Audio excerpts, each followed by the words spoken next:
Good evening, ladies and gentlemen, and welcome to the Real Chat Daddy Show. I do want to say good evening, ladies and gentlemen, and welcome to another edition of the Real Chat Daddy Show. I am your host, Art Chat Daddy Sims. Glad to be back with you guys for another wonderful evening of great dialogue, some laughs, some fun. I thank you guys so very much for all of your love and support. You know, things have been really busy on my end lately, but tonight I have another wonderful show planned for your viewing pleasure.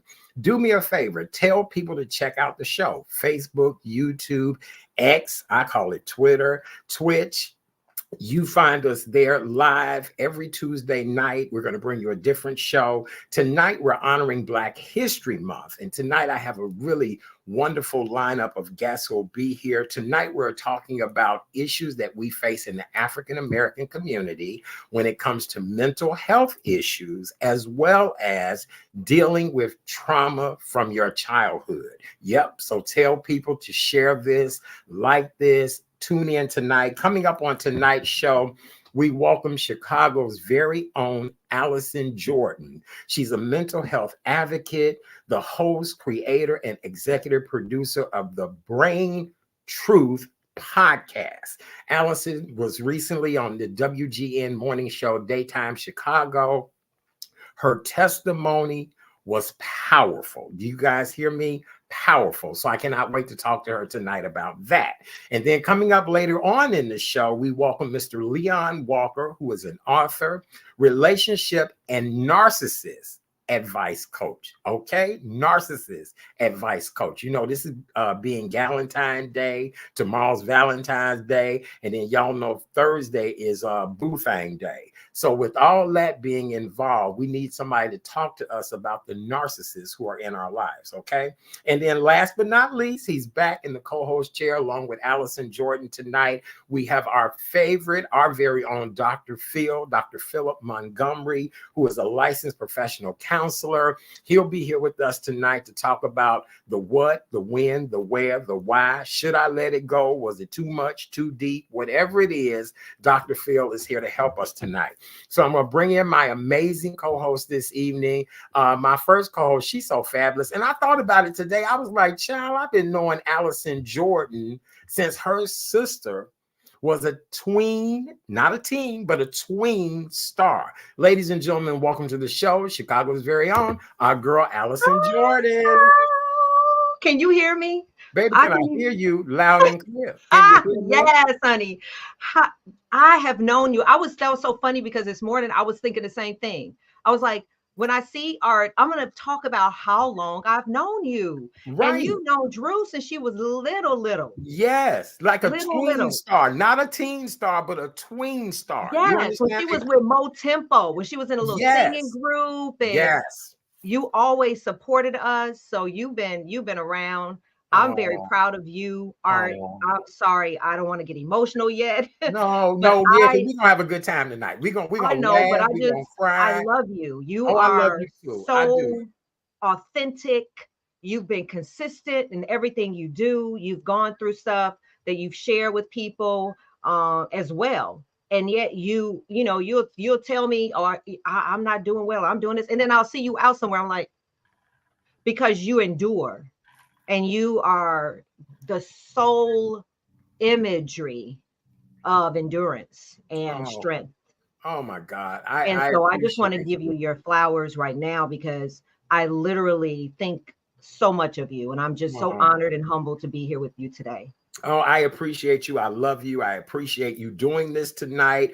I mean, you know, when I told a couple of my coworkers, I said, you know, from the Real Housewives of Atlanta, her sister, and I've been knowing them since and they was like, what? They're watching tonight. So good. So I'm gonna have to bring you by the JOB to visit them one day. Okay. Because they were like, oh my God, you're kidding me. So a pleasure to have you here. We're going to talk about a lot of things tonight. Your appearance on Daytime Chicago was just riveting. And people were stopping me. Huh? It was 5 little minutes. But I keep getting stopped. I'm getting stopped for WGN more than Atlanta Housewives. 5 Do minutes. you understand me? That was the most powerful 5 minutes ever. And we're going to talk about that in just a little bit. Hold tight. We're going to bring our friend in, Dr. Phil, Dr. Philip Montgomery. We just love and appreciate you. him. Hey, for you. How are you? Hello. How's everybody doing tonight? Good. Hi, doctor. Hey, I have to add to what you said about Art. I have known him. We don't even want to talk about how many years. We'd be so many rings on that tree, but he never changes. His door is always open. He will listen to you. He will feed you in more ways than one. Yes. And if you just want somebody to sit by and stare at the TV with you, he will do it and not say anything more than you need. Amazing friend. That's a friend, and that's my testimonial on friendship. He is a perfect example of it. Consistently kind. That's why God continues to bless him. Definitely. Consistently kind. Definitely. Oh, I'm moved. I had no idea you both would say the things that you're saying, but I appreciate you both. It's who I am. It was the way I was raised. It's my morals and values. And I tell people, don't let things fool you. Don't let social media, don't let a lifestyle choice or decision or any of that fool you. I've lived a great life. If I die today or tomorrow, God has blessed me to do some things that people only imagine to do. So I really appreciate both of you for being there and saying what you're saying tonight. It really touches my heart. Y'all got me all crying. Look, this is supposed to be Valentine's Day, right? I put on extra mascara because I already know I'm gonna be a mess. Where my tissue at? Oh, I love you both. I really, really do. Well, I want to get into tonight's show so we can start talking about some of the things that have been going on. Allison, you in the superstar world. Dr. Phil has hung out with me in the superstar world. He's been my friend since whenever. And so I want to, first of all, congratulate the Kansas City Chiefs on their Super Bowl win.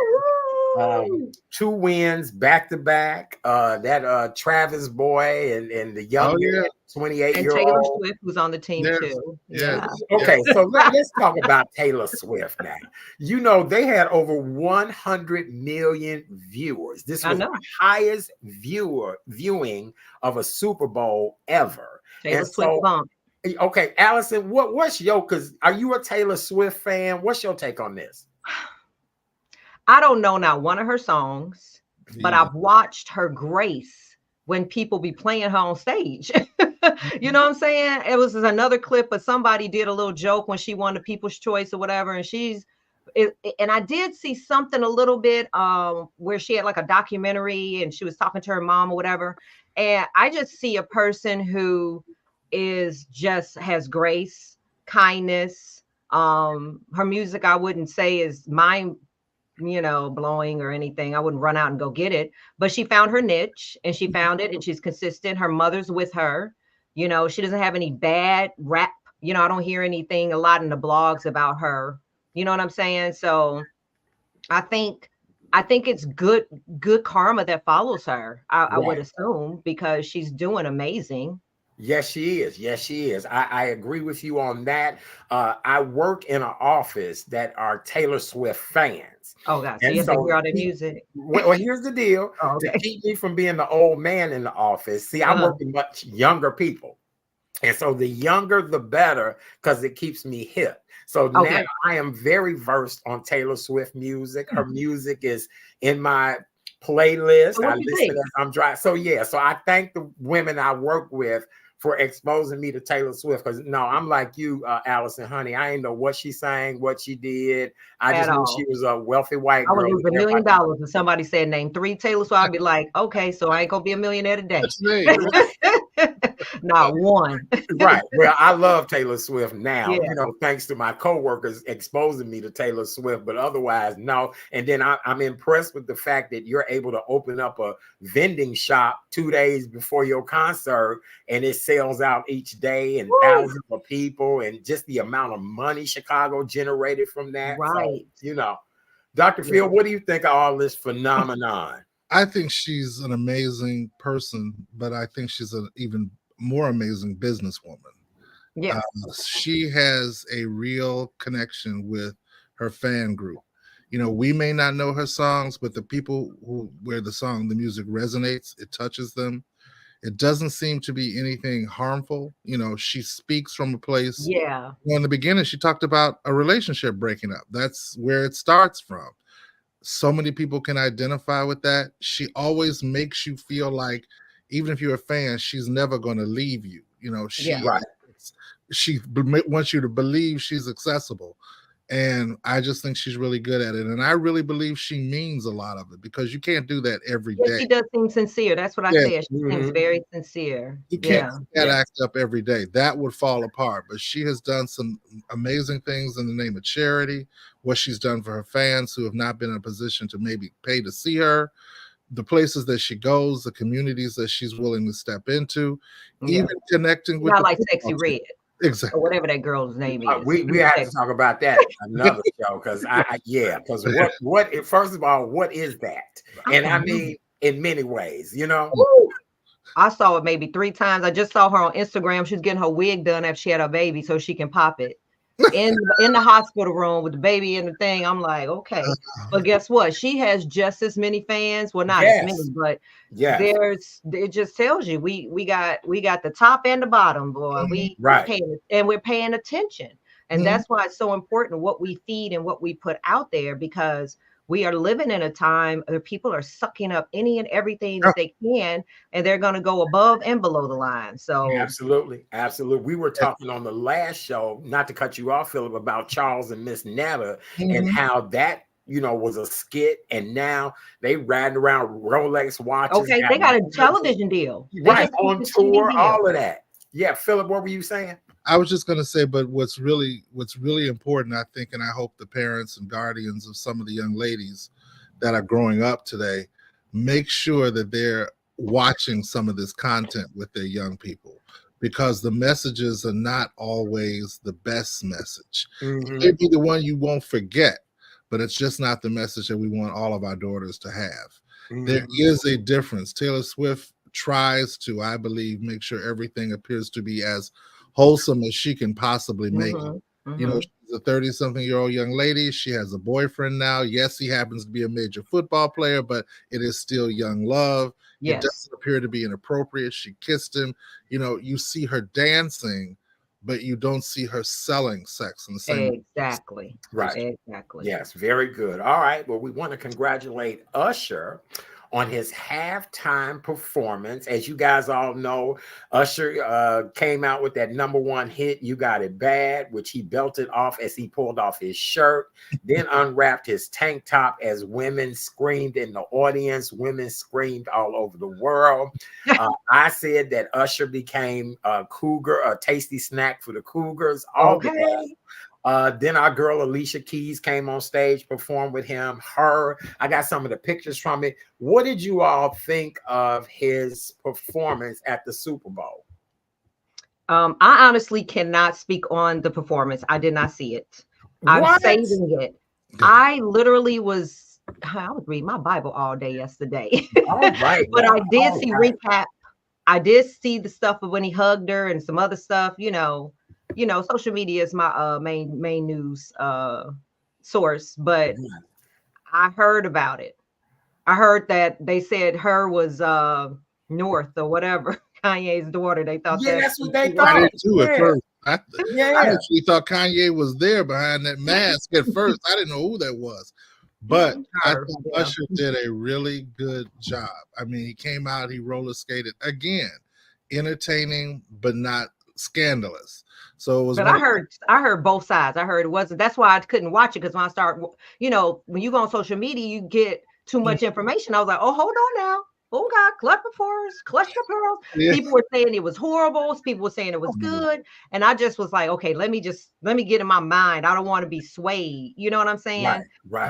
Because I'm an Usher fan, and I don't know if you remember when I ran the women's professional basketball team. Remember when I ran the Condors? That's right. Usher was my guest. He sat right next to me at the inaugural game, and I remember telling my sister at the time to sing for him, and she choked up. And he was just laughing or whatever. And I was like, oh, you got one chance at this. He's superstar, Right. But he's such a kind person. He's so regular. You know what I'm saying? He's just regular. So I can't imagine somebody saying he didn't do a good job, you know. No, he did an excellent job. And congratulations to all of the people who he brought on stage with him, because we saw a plethora of people, everybody from her, Alicia Keys, Little John, Ludacris, Will I Am, Jermaine Dupri. Everybody's still cracking up over that outfit. Yeah, that was Versace or something. Yeah, it was Louis Vuitton socks. Yeah, it was right. So we also want to shout out the men of Kappa Alpha Psi fraternity from the Divine Nine. They had gentlemen who were sanctioned to be there on the stage dancing with Usher. Usher had roller skaters, strippers. He did more things on that stage damn minutes than some of y'all did in your lifetime. So I got to give him props for that. He did. He threw it all on the stage. He was did. And we also want to congratulate him because he got married while he was in Vegas. Yeah. Good for him. To his longtime girlfriend, who's gorgeous. Yeah. They already have kids. I heard they have kids already. Yes. How cute.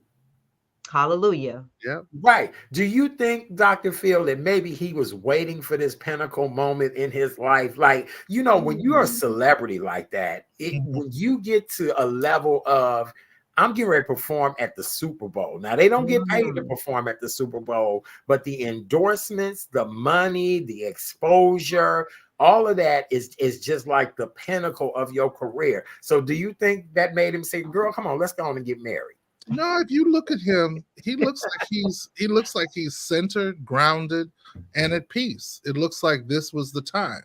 You know, I don't think he would have done it. You know, he does not strike me as a person that you could talk into doing something. I think he's just reached this place in his life where, okay, I've done all this. I've experienced many, many things. I love this woman. The time has come. The one thing you can't get back is time. Okay. So let's make this happen and let's move forward. Or his mama said stop shacking. Who knows? Right. Or even maybe they just you won't marry me, I'm gone. Right. Yes. I don't care how much money you got. I don't care, Usher. I don't care if you sold out residencies and getting ready to go on tour and all that. You're gonna marry, you're gonna put my name on it, which, you know, in old-fashioned tradition, it is long overdue. So you might be right now. That's what's going to continue when you're living in the will of God and you are married and together and you whatever. I think that's when you know your blessings are going to continue to flow in. I think that's a reflection and say, look, God is blessing me, even though I'm still not all the way 100% living right. I'm going to be right. That's what I believe. I don't care. You got to be living in the will of God. All y'all just need to be married. You trying to wait for your spouse, Art. I was almost thinking it was coming. I was like, "Oh, baby, we'll talk about." I have to go to your Facebook and go, "Where are you at?" I want to call him and get the tea, but where? That's a whole nother show. We really thought that was gonna be, but we just let's tiptoe through the tulips and get away from that. How about that? Let's just get away from that one. Okay, we'll talk about that in a whole nother show. All right, so real quick, you guys, the Super Bowl is watched by 115 million people. Brands spent an average of $7 million for a 30-second commercial during the game. The most valuable thing for the artist is the number of eyes that are watching them. Justin Timberlake saw a 534% increase in music sales after he did Super Bowl 52. Travis Scott performance fee doubled from $500,000 to $1 million after he did Super Bowl 53. Wow. Jennifer Lopez and Shakira both gained 3 million Instagram followers after Super Bowl 54. At night, they gained 3 million new followers. And Rihanna, the #1 streaming artist globally from her appearance, 17 of her songs were on the top of Spotify. She gained 3 million new Instagram followers. And her Fenty Beauty searches were up 833%. So, My Allison, God. I'm gonna talk to you. You come from a family of entertainers. You come from a family that is a brand. How does? I mean, we all want some of that pie, baby. How you feel about All that? of us.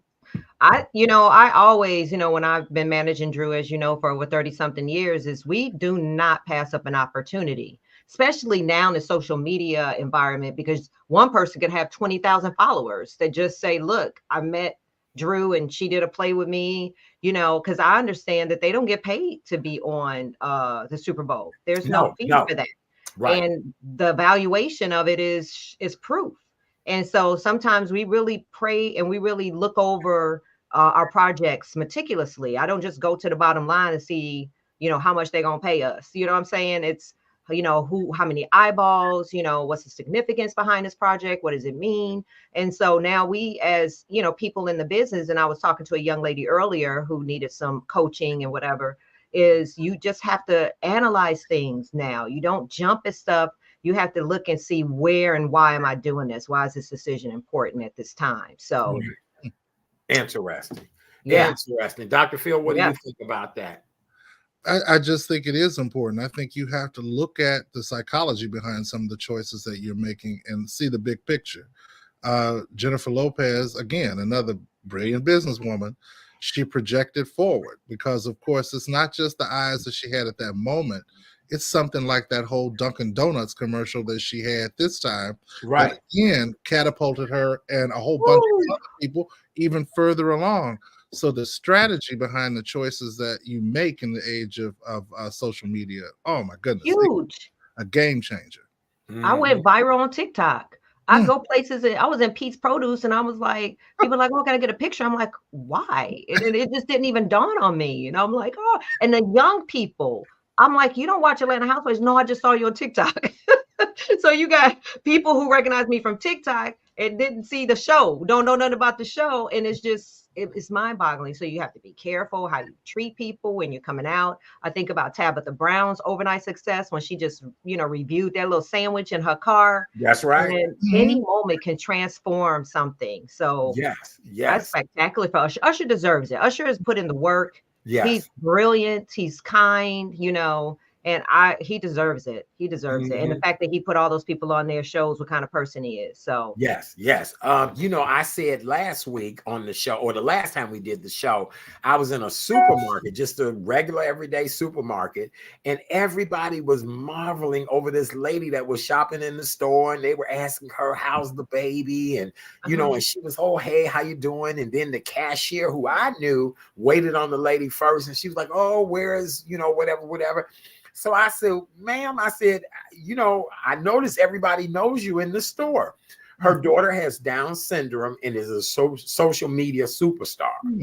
And she was telling me that her daughter averages about $2,000 a video just from her outfits, just some little cute things. Like everybody just loves her, and she has become an advocate, a spokesperson for the Down syndrome community. And I said, isn't that interesting that, her life would change like that? And we were in just a regular grocery store. And people go, So social you're right. Media ain't no punk. No. I mean, again, I look at Charles and Miss Netta's success. Again, that was some wild, crazy little skits, and now that's not her real boyfriend or husband or whatever. Oh, they got married, or supposedly. Or is that just still the ongoing story, or is it real? I don't know. We agreed the last show that we believe Charles is on the spectrum at some level. Yeah. And again, no disrespect, no shade. Right. Yeah, he does appear to be something a little. Yeah, like the light don't come on all the time. Like it might come on and it's late and flickering. Yes. I couldn't agree more. Absolutely. Dr. Phil, I know we're going to hell for that, aren't we? Sorry, Lord, but it's that's what we do. Let's just say unless it's an act. It's sorry, Lord. She uses her guiding hand to help him along somehow. Got it. Yeah. Right. And you still got to remember, Miss Netta was born a man. So that guiding hand could be a father figure. It could be you. It says a lot. Yes. It says a lot. It really does. Leave it there. Yes, absolutely. Before we get in trouble, Yeah. right? Before we get my tea, and it is right, girl. Right. Here we go. Slip tea. Right. Ooh, we got the same Yes, very good. That's right. All right. For those of you all that are just joining us, welcome to the Tuesday night edition of the Real Chat Daddy Show. I'm back live coming to you guys on Tuesday evenings. So glad to be here tonight. Want to wish you all a happy Black History Month, happy Valentine's Day, and tomorrow is the actual day of Love Valentine's. If you don't have a Valentine's, don't worry about it. Love yourself. Do the things that make you the most happiest. And then don't forget, Thursday is Side Piece Valentine's Day. Yep. Right. Yeah, Thursday is Wait a minute, what? Yeah, Thursday is Side Piece Valentine's Day. Is that real? You for real? Yeah, girl, yeah. In this day and age, yeah, right. Yes. So if your husband on Thursday leaving suspiciously at 6 and got a meeting till 1, that's the we gotta follow him. Yes. Red Lobster is busy tonight. Red Lobster is busy tomorrow night. And Red Lobster gonna What is it called? Thursday is called Side Piece? Side Piece. Yeah, Side Piece. I can Google it. No, not really, but yeah, but it's a thing. It's a thing. Girl, come on now. Look, where you been? Where you been? This is right. Yeah, because honey, right. Anybody that belongs to somebody, they got to be with them tomorrow night. And if you decide, they promise, right. Okay. Ooh, yeah, you know, everybody got a side piece nowadays. So I mean, you know, it is what it is. All right. Well, with that being said, I want to welcome my amazing guest. Our third guest this evening had a problem with scheduling, but we're fine. The two people I have here tonight, close your mouth, girl. Just close your mouth. You know, I met him. Okay. Then the Leon guy? Yeah. I talked to him and I met him last year. Oh, really? I was going to have him on the show, on my show. Sip tea. So is that why he's... I don't know. No, I don't know. Oh. But and the funniest thing is, I thought you two would be cute together on the air. That's too funny. Yeah, I mean, he's a bona fide. I mean, I never met somebody who was very happy about saying he a narcissist, but he'll give you some insight. I would have been very excited. Me too. Okay. Well then, okay. You got to bring him back. Yeah, absolutely. No, matter of fact, the three of us need to probably eat because I see a vision here. So yeah. Yes, honey. Okay. All right. And Dr. Phil, yes, we'll take you along for the ride. I need to meet a narcissist who doesn't mind saying he's one. That's amazing, right? This is weird because everything I learned about narcissism is that narcissists don't say they're narcissists. No. It's kind of weird, don't you think?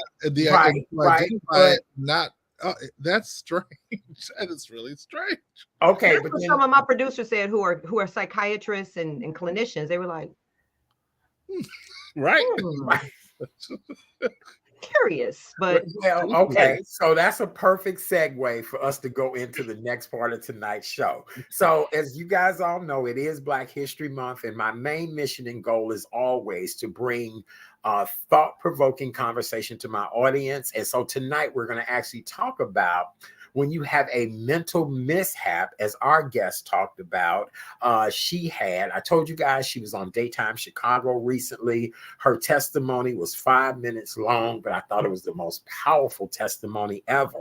And so I'm actually going to hand the wheel over to my good buddy. I'm going to let her reintroduce herself, and we're going to get into her story, and we're going to pick this apart. Go right ahead, my beautiful Allison Jordan. Yes. Well, I have been completely transparent with my story. It is because I say this all the time. I want to talk about my experience for those who are silenced by the stigma. So it started in 2020, in the heart of the pandemic, where I started writing my book because a lot of people who know me, who don't know me, I've been in the entertainment industry for over 37 years. My credentials are ridiculous. It's like I'm 90 years old, but you can go to thebraintruth.com. You can see my resume, look under about Allison. So I'm writing this book, and then the stuff that we have tucked in our little quiet places, they started to come up. And so a lot of things that we suppress, and for me, I was molested at 10 from an adult family member. I was molested at 12 from an adult family member.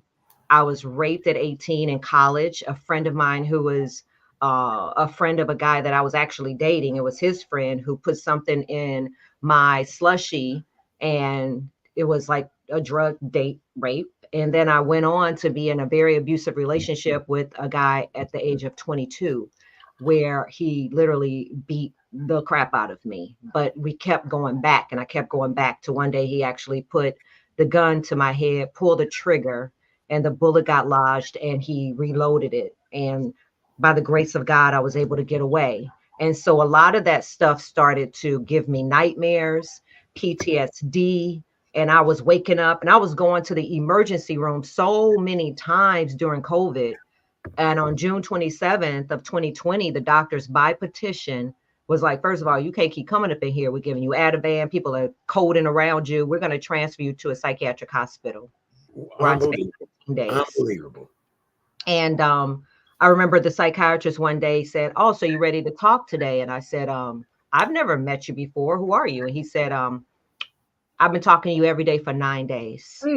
And I was like, 9 days? And he showed me all the little dribble stuff I was saying. And this is what is so complex about the brain. And that's why I don't say mental health. I say mental mishap or brain health, because we have to understand the functioning of the brain. Anything can happen to your brain, just like your heart, just like your kidney, just like your liver. And so my brain at that point, something happened. And I just remember going in my room and getting on my knees. And at the time I called my husband and say, "Bring my Bible." And I just said, "God, when you get me out of here, I'm going to dedicate my life to this work." I don't know. And I have a recording that I've never aired before of my video I took of me while I was in the emergency room before they transferred me.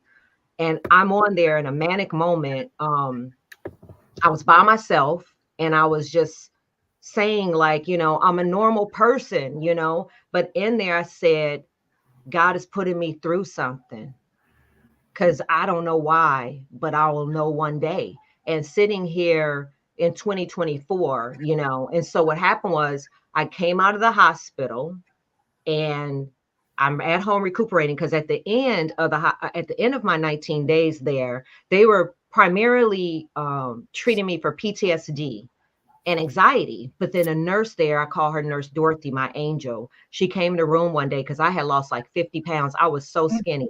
And she said, "You got to start eating. You got to get up, Allison. You have to come to the groups, because they won't let you out of here. You got to get out of here. God has an assignment over your life." So she risked her job. She was sneaking food in there to feed me. She was praying with me. And she told me, "You don't have clinical depression. You have spiritual depression. You got to leave those little girls here, those little wounded girls." And that was the first time I ever heard about spiritual depression, And so when I came home, I'm recuperating, but I had got the antidepressants, which take weeks and weeks to do what's called re-up, to get the serotonin back in your brain. Because we, especially if there are a lot of African American or minorities watching, and while I'm telling this story, is when we talk about brain health, we also have to talk about health in general. Because before I could even get the diagnosis, you have to get what's called medically clear before you get transferred to a psychiatric hospital. I mean, they have to make sure there's no other contributing factors that is making you anxious. And women who, like me, are over 50, being menopausal can give you what's called tachycardia, can act like you're having a panic attack.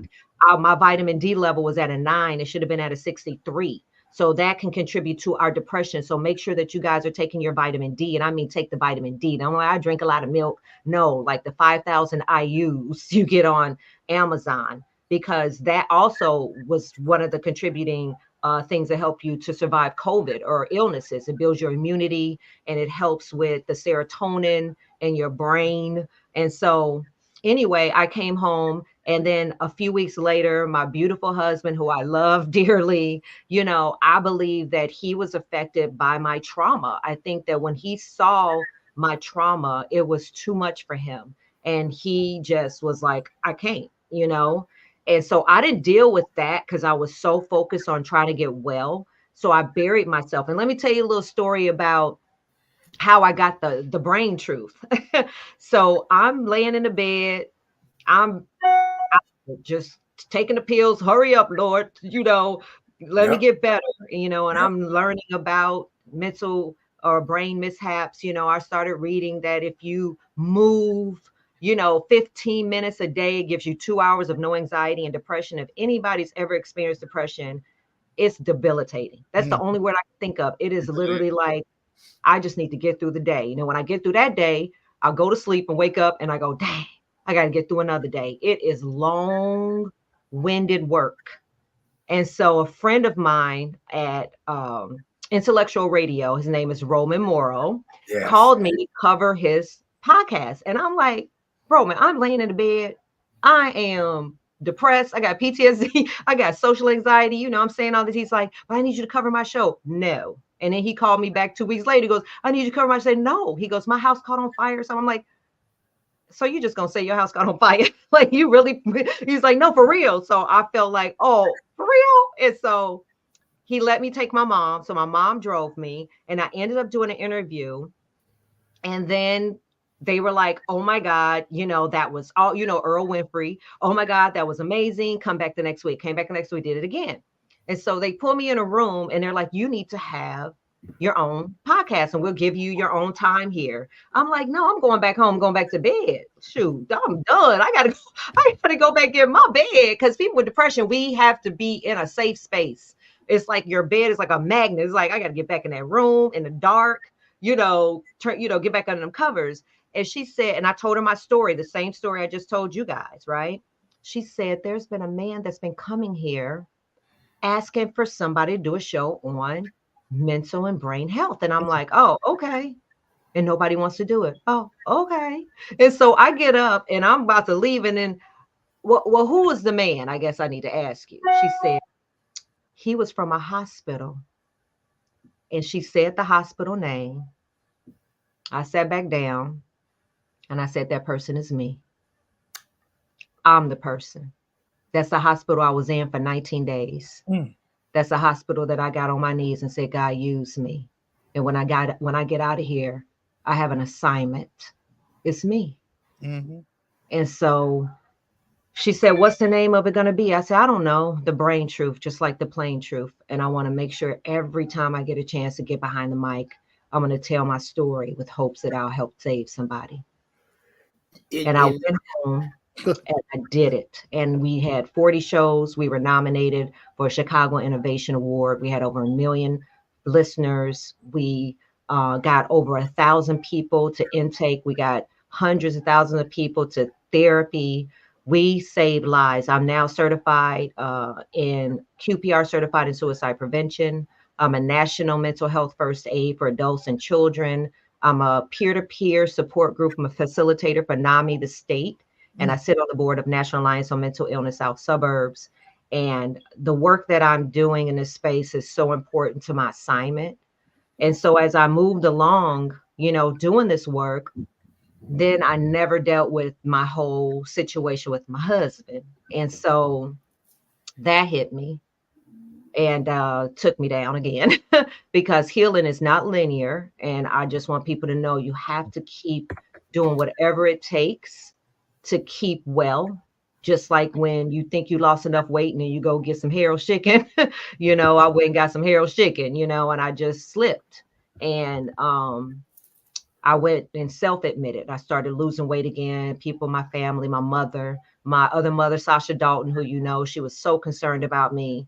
She was calling me every day and I wasn't eating. And I had a major panic attack that almost took me out. The paramedics, when they came and got me, my heart rate was at 200. At 220, you're done.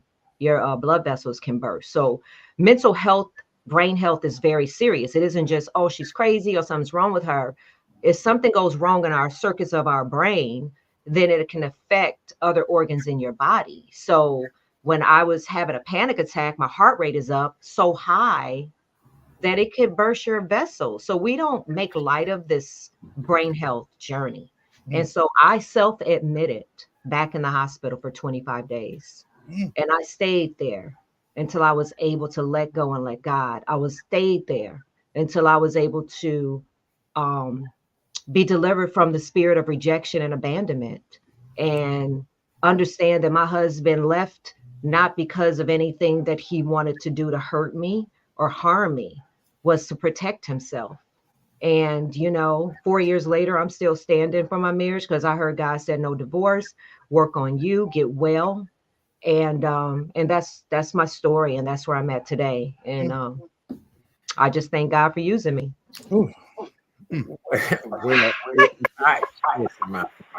Good Lord. I'm telling you, when I saw your interview on Daytime Chicago, it was an interview or a testimony that I would have loved to give. You understand me?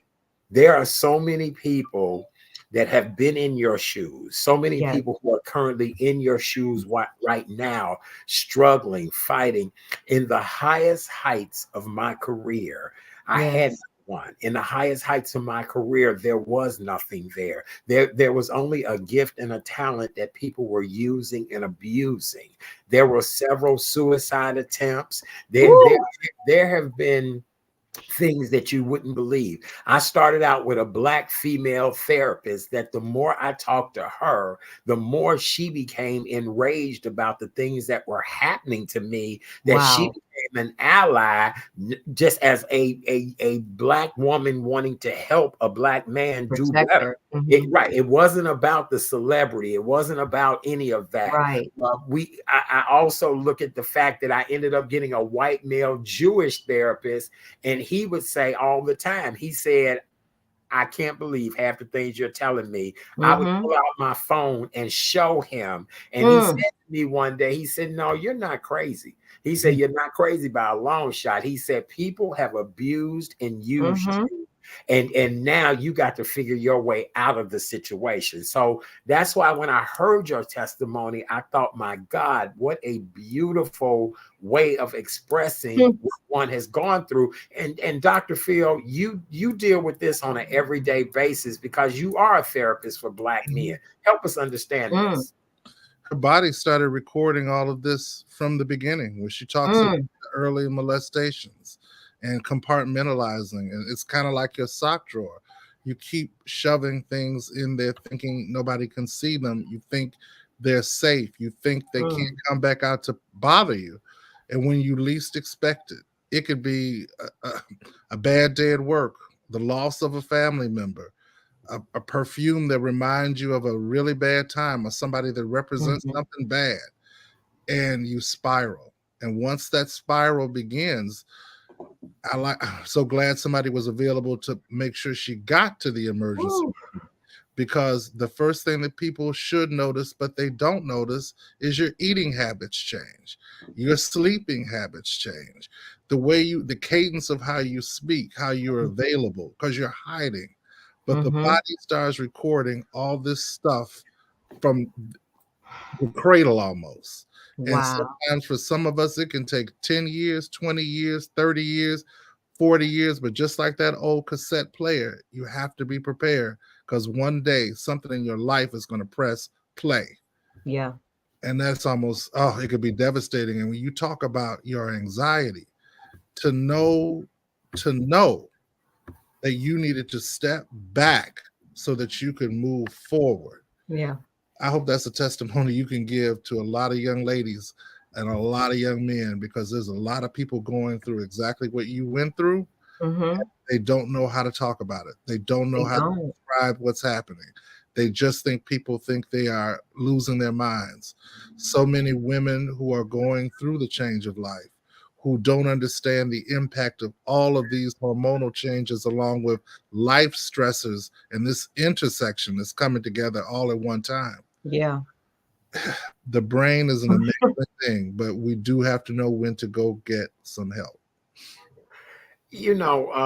With that being said, Dr. Phil, I'm trying to figure out, what do we do as a people to remove that stigma, remove that shame? If Allison had never went on WGN and told that, to me, it empowered me to say, I've always wanted to give a testimony, and the testimony to me has always been lame. Little black child from 79th Street, radio, TV, newspaper, all of that is a bunch of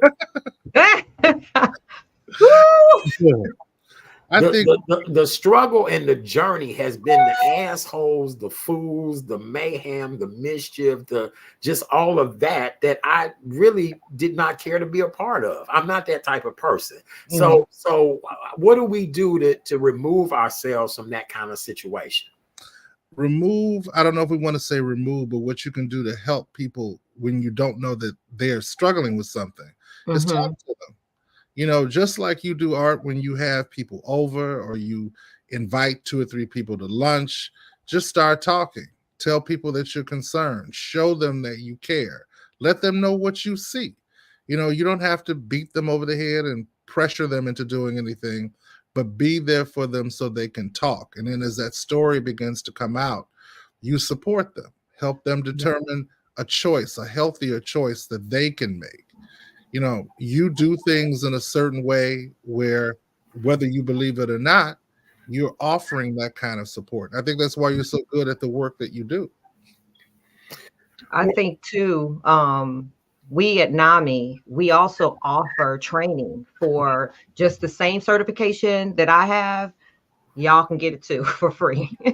So anybody watching, you can go to NAMI's website or you can come to the Brain Truth or email me, because I think it's really crucial that people are aware of how to speak to people who may be struggling with a brain mishap or mental mishap. Because when I came out of the hospital, what I recognize, and I'm actually working with the hospital I was in and a couple of other psychiatric hospitals on a discharge package. And it's also on my website on what to say and what not to say, because that's a safe place. When you're in the hospital, everybody that's speaking to you, everybody that's attending to you are all, part of the clinicians and the workforce that know how to address. When you come home, that's what real work is. People start saying stuff, or people whispering. I'd be like, they talk to you like, "Are you okay?" I'm like, I can hear, it's like, why are you talking to me like that? You know what I'm saying? They just don't know what they don't know. It's pure ignorance. And I'm like, are you going to be okay? Do you want to go to the store? Do you want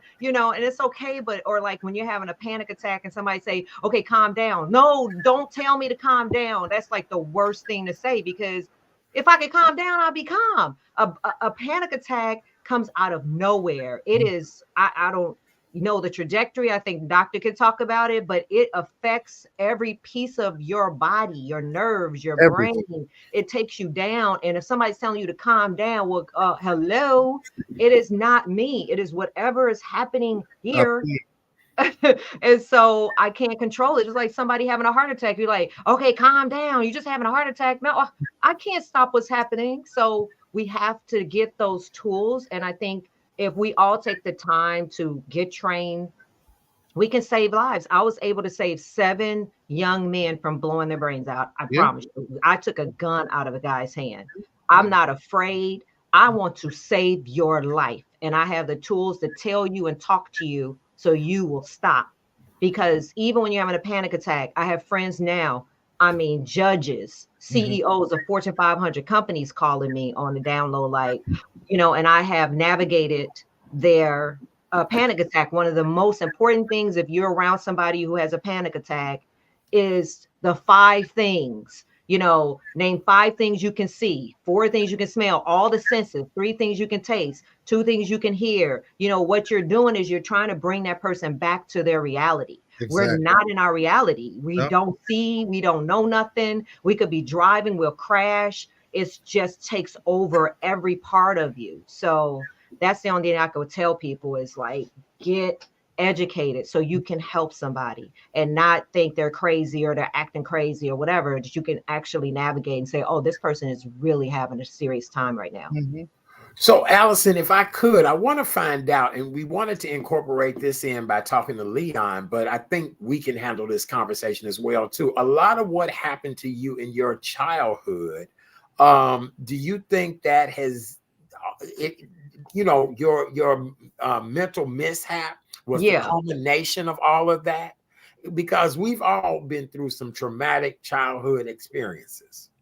Yeah, what I know now, doing the Brain Truth show and being able to speak to so many people in the field, is that trauma, like most of us who have had childhood trauma, it just lays dormant. And like Doctor said earlier, that it could take anything to trigger it, a smell or anything. For me, it was being locked into the house during COVID and already having anxiety because I didn't want to catch COVID, and I was watching the red numbers and how many people are dying all over the world. I think we all experienced anxiety and depression during that time, and we weren't busy. I wasn't working, I wasn't moving, and I was able to sit in my thoughts. And that's when it all came up. So we're just a moment away from something triggering something. I mean, grief, you can have a family member, pass away or break up, and anything, a song come on the radio while you're driving and be like, that was our love song. But people don't want to call that what it is. If you're crying over a breakup, and if people go out and do shots of tequila or eat a pint of ice cream, that's depression. But we don't want to say depression. I'm just sad because my man, that's called depression. Mm-hmm. Call a thing a thing. Yes. You know what I'm saying? When black, I always say, when black men get pulled over by a white police officer or any cop, y'all heart rates go up. Yep. Y'all like, oh damn, oh here we go. Yep. That's anxiety. Call a thing, and in those moments, we're experiencing a mental health or brain health moment. It is affecting our brain and the chemicals in the brain. I love it. I do. I really do. Dr. Phil, where are you at with all of this? She's doing my job for me. I mean, I can't even. There's nothing I can say because she's listed everything, and I mean, it does. Your body starts recording all of this from day one. How you're handled by your family. Who loves you, how they love you, how they nurture you. And then when you throw in some things like molestation and abuse and neglect and isolation, big thing is those years of COVID. As Michael Jackson said, we were forced to look at the man in the mirror. And a lot of us didn't realize what that man looked like. We thought we understood. And then in our culture, we hide things too often. And sometimes when we need help, we need to let somebody know, but we have been trained through, that's a family secret, or that's something that you keep here. You don't need to take that into the street. Some of these things, yes, you do need to take them out so somebody can help you carry that burden, because you can't do it alone. And a panic attack can almost take you out if it's not handled. You could easily have a heart attack and pass away. So when people are having a panic attack, she's right. Don't tell them to calm down, because if they could, they would. That is the worst. Dr. Phil, I want to ask the question of, how do you deal with your abusers? How do you deal with the fact that every year that person is sitting at the family reunion? Every year, everybody is holding that person in high regards. I hate Leon didn't join us tonight, but he had an amazing backstory about his adolescent years of being, taken advantage of by female members of the family friends. How do we, I personally have a relative that, has introduced either folks to drugs, sex, alcohol, whatever it was. He was the person that introduced you to it. And so how do we deal with that person that still is around and we harboring these feelings? That's hard, because when you're talking about a family situation, you're talking about somebody that, you're going to be around them at some point in your life. And again, there'll be times when you can be around them and it may not bother you, depending on the depths of what happened. But no matter what happened, you need to get it out to them in a safe, healthy way if you can, if they're still around. You need to tell someone, whether it's your mother, your father, a guardian, somebody who can be an authority to help you with that person. You don't want to be in a position where you are forced to be on your own or in your own thoughts and trying to sit around them. You have that aunt, that uncle that you have loved and you feel very safe with and comfortable with. Tell them what's going on. Let them put their arm around you in a safe way, so that in case you need to make a move, they can help you make that move. Because typically, even as an adult, it is very cheap to face your abuser, because you're going to feel weak most of the time. You're not going to be strong enough to do it. So you need the help from someone, either your therapist who you talk to, a family meeting with other members of the family that can help support you so that you can manage a strategy and how you're going to deal with it. And then honestly telling people that you're not going to come to an event if that person is there. Mm-hmm. Having the strength to say, I'm not going to do that. Mother used to say, give them the word no, and ask them which part do they have a problem with, the end or no. And then don't do it, because you have to save yourself at some point. These people do need to be turned in, but sometimes that's not possible. But if they passed or if they're out of the state and if you're just not comfortable doing that, let people know, though. Don't keep it a secret. You don't want them to do it to someone else. Mm-hmm. The one thing I tell people, God has allowed me to see pretty much most of my abusers. I've been able to look down on them in a casket. Oh my goodness. And I think a lot of why I love the funeral business is that I'm able to help people, but it also gives me closure that, knowing that you've done some really messed up, foul things, but I now get to look down at you and you can move on to whether heaven or hell, you go where you go. But, I think that's really a part of that. Allison, I kind of want to find out from you, what's next? Where I know you forever keep your brand out there. I want to come on your show. I just love you. Me and you need to work on some things together. Oh, we better get us our own show, honey. Absolutely. I think we're incredible, but it'll be 5 hours long because we like to talk. Honey, we can do it. Look, we'll be on here tomorrow. It'll be chit chat, Art and Alley. That's right. That's right. Allison, what are your future plans of keeping this mental mishap in the forefront of all people? What is going on with that? Well, as you know, everybody know I went on Atlanta Housewives, but that in itself was an accident, because when I came out of the hospital in October, my sister said, come to Atlanta, you can recuperate, mom's here, blah, blah, blah. And then that's when, I ended up doing the show. And so from that, some producers reached out to me, and now I have a talk show version of The Brain Truth. And when I tell you that this talk show is like none other that you've ever seen, it's going to be so fun. It's going to be so different. It's going to be so innovative and breakthrough. And I'm very excited about it. And we start back, because I did take a break from the podcast to develop this and some other legislation. I'm in a lot of places with little holes that I see with the mental health and brain health space, because for, Dr. Phil would know, there's been such a shortage with clinicians in therapy in the country. And so the Brain Truth created what we call the Brain Bridge. And we have clinicians who donate their time so that they can help people while they're on a waiting list, because sometimes you need medication management, sometimes you need processing. And a lot of times people do take their lives or even digress while they're waiting to get into weekly therapy or to even get, their medicine. So we're doing a lot of stuff with that. And so anything and everything I can do with this brand. I started a Brain Lives Matter movement. I've got just patches that I've been sending to psychiatrists and medical offices, and they're putting it on their doctor jacket. I'll send you one, Dr. Phil. And, just because it's just something to say brain lives matter, because we have to talk more about the brain. I actually got my brain scan from Dr. Daniel Amen for free. And I want to advocate that people get a brain scan just like they get an x-ray when they twist their ankle, because a CT scan is not going to look directly into the brain cavity. And they notice a frontal lobe injury. I could have got fallen off a bike when I was 8. And then they also saw a diamond pattern in the back of my brain.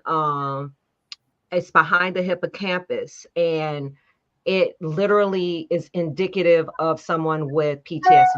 It was almost like they were all excited. It was like, you see it in medical school. So they told me like, she got a diamond pattern. Hey, everybody. Like, I was like a superstar when I went in the office, like, oh my God, you have a diamond pattern.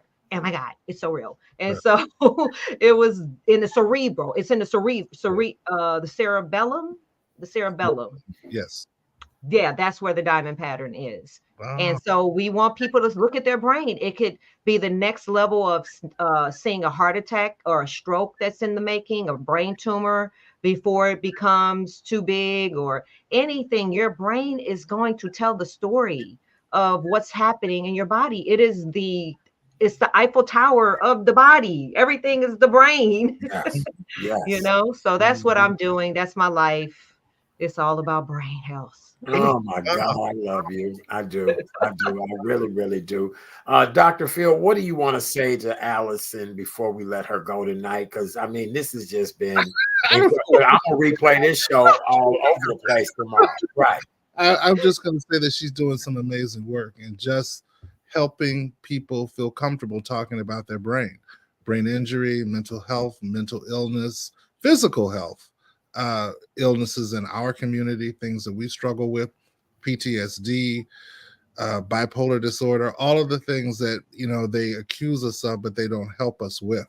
So I'm just really glad she's out there doing that work. We need more people like her doing that work. Oh, Allison, I love you.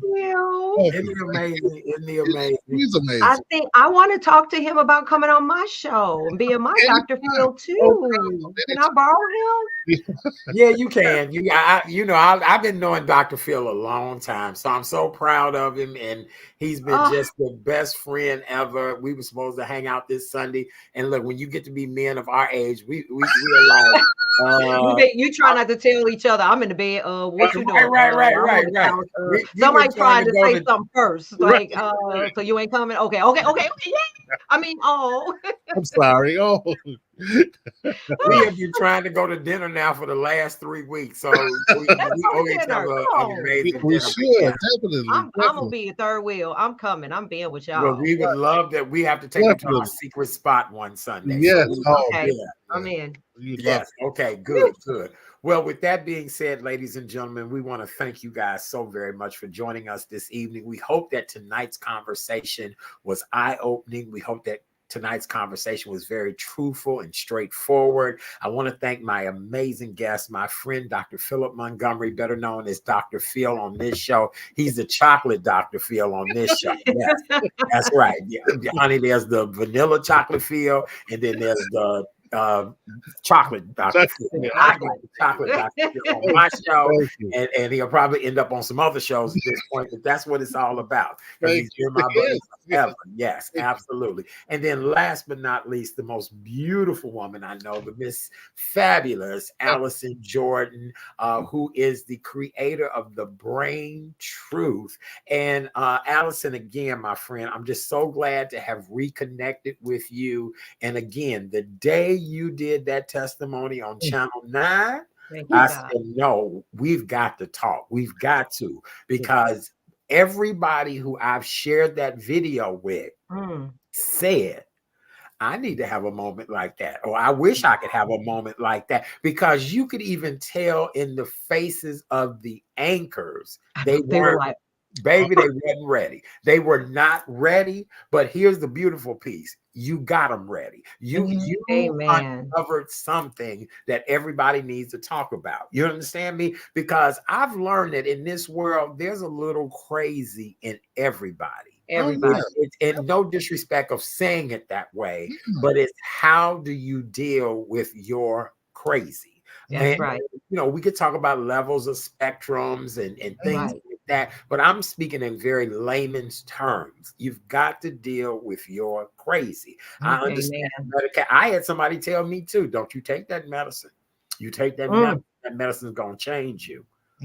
People love you just the way you are, but you've got to work on some other things. You understand me? And again, all of this trying to take the medicine, trying to when they told me it was going to kill my sex drive, I said, honey, okay, yeah, it does. But I had to take it. I needed it. Sometimes some people just need a reset. I'm on a very low dose and I'm titrating off, but I want to say that under you know, the guise of a psychiatrist, you cannot just come off of this medication. Right. But yeah, I just want to say I'm happy to be here because when Dr. Phil and you guys said, especially when you just said about being on WGN, I made that commitment when I said God is using me for real for this assignment. that I want to normalize this conversation. I'm not trying to do it. I'm just appointed and anointed to do it. Definitely. And I just thank God for putting me through what he put me through. And every day I'm grateful that he did, because had I not been through what I went through, I wouldn't be here today and I wouldn't be talking about this. So I thank God for the mental mishap. And I pray that I can save just one person and just make them be okay with not being okay. And I pray that is my prayer and that is my hope. I love you, my friend. I really do. I thank you so much. Beautiful job. Ladies and gentlemen, thank you for tuning in this evening. We really appreciate you guys so much. We want to wish everybody a happy Valentine's Day tomorrow. It's also Mardi Gras season. We're going into Lent. For all of you all that are celebrating tonight, Tuesday, Valentine's Day, ladies, have a good time.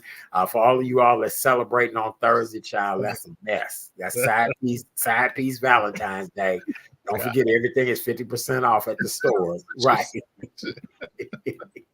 On behalf of my amazing guests, we want to thank you guys so much for tuning in with us tonight. The one and only Miss Allison Jordan. Her website is thebraintruth.com. Thebraintruth.com. Dr. Phil, can you tell everybody where they can find you, sir? They can find me. Just look up Philip Montgomery on LinkedIn. You can find me. I'm there. But I want to thank Allison also for advocating for medication, because there are times when no matter what we try, you just need a little something to give you a nudge, and we just need to embrace that for a moment. A season medication may be part of what we need. Oh, I love it. I really do. Okay, all right. Well, y'all going on with that medication now. We'll see. Okay, I try. Right. I'm gonna try to hold on a little bit longer here. Okay. I want to, be in the Guinness Book of World Records. 108 years old and still sexy. Right. Good Lord. On behalf of all of my guests, thank you guys so very much for tuning in to the Tuesday night edition of the Real Chat Daddy Show. We'll be back next Tuesday night, 7:30 p.m. Central Standard Time, with another great show. Thank you guys so much. I love you all for all of your participation tonight. Have a beautiful evening. We'll talk to you guys later. Love you, Allison. Love you, Dr. Phil. We're out. Bye. See you later. Bye. All right.